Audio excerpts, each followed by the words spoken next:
went digital are advancing our vision to equip 20 million citizens with ICT skills, fostering entrepreneurship, and enhancing inclusive digital literacy. In other words, an additional 20 million Kenyans are being prepared for higher productivity in the digital economy.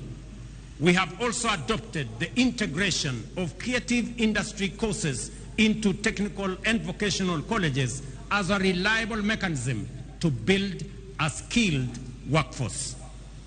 These robust measures form the foundation of our strategy to promote the emergence of a fully fledged digital economy, leveraging Kenya's position as a regional hub for software development and digital exports.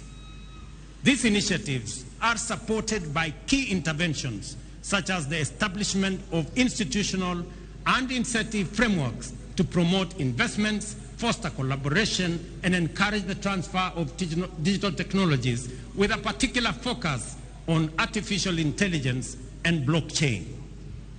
Through these efforts, we are empowering local digital innovators and tech entrepreneurs to drive economic diversification and resilience. Ladies and gentlemen, the discourse around universal healthcare remains lively, with concerns being raised about eligibility for coverage, the capability of health facilities to deliver services, and the alignment of contributions by individuals with benefits.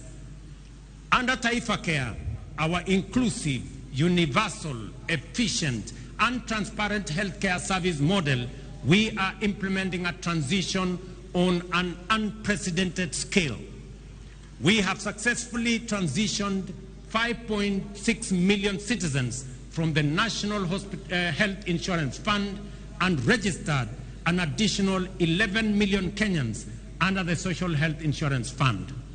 This means that in just 2 months, 11 million Kenyans who previously lacked access to healthcare services are now registered, with the registration process going full